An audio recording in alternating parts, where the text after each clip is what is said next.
বিগত দিনে যে সেন্সাস দেশের নিরাপত্তার স্বার্থে জনগণনা অবশ্যই প্রয়োজন, যেটা ভারতীয় জনতা পার্টির গভর্নমেন্ট আসার আগেই আমাদের বার্তা ছিল। পশ্চিমবঙ্গের জনগণনা হবে, সঠিকভাবে তদন্ত করা হবে পশ্চিমবঙ্গে বাস্তবে কত মানুষ আছেন এবং কত অবৈধ নাগরিক পশ্চিমবঙ্গে বসবাস করছেন।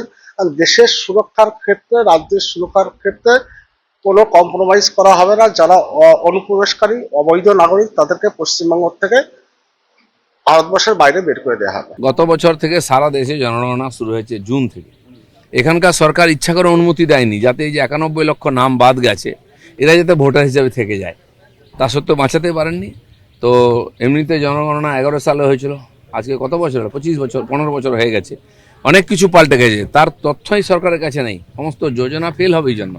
তো সেটা আমরা সরকারে এসেই অনুমতি দিয়েছি এবং চালু হয়ে যাবে। শিলিগুড়ি শহরের কর্পোরেশনের আধিকারিকদেরকে বলেছি প্রয়োজনে বিভিন্ন সহযোগী সংগঠন, স্বেচ্ছাসেবী সংগঠন আছে, ছাত্র যুবরা আছে, তাদেরকে এর মধ্যে কিভাবে এনগেজ করিয়ে তাদেরকে উৎসাহিত করা এবং তাদের মধ্যে দিয়ে এই এনুমারেশনের কাজ, সেলফ এনুমারেশন বা এই এনুমারেশনের কাজটা যাতে দ্রুত করা যায়, তাহলে যারা এনুমারেটর আছেন আমার মনে হয় তাদের ক্ষেত্রে সুবিধে হবে এবং তারা যখন বাড়িতে আসবেন অলরেডি তাদের কাছে কিছু তথ্য প্রি ফিল্ড আপ তথ্য থাকবে, ফলে সেইটাকে ব্যবহার করে দ্রুততার সঙ্গে এই কাজ করা সম্ভব। যারা অনুপ্রবেশকারী তাদেরকে যেতে হবে, তারা এখানে থাকবে না, তাদেরকে আমরা খাওয়াতে পারবো না, তাদের রাখতে পারবো না, পরিষ্কার কথা।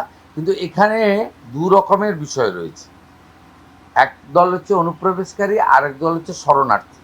হিন্দু, শিখ, খ্রিস্টান, জৈন, পার্সি, বুদ্ধিস্ট, তারা কিন্তু অবৈধ অনুপ্রবেশকারীর পর্যায়ে পড়ে না, তারা শরণার্থীর পর্যায়ে পড়ে।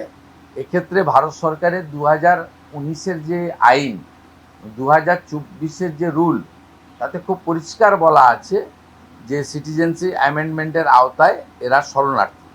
1 সেপ্টেম্বর 2025 ভারত সরকার আরেকটি নোটিফিকেশান বের করে, যাতে বলেছে 31/12/2024-এর মধ্যে যারা প্রাণের জন্য বা ধর্ম বাঁচানোর জন্য বাংলাদেশ থেকে এই দেশে এসেছে বা এই রাজ্যে এসেছে, তাদের বিরুদ্ধে কোনো মামলা হবে না, তাদেরকে পুলিশ হয়রানি করতে পারবে না।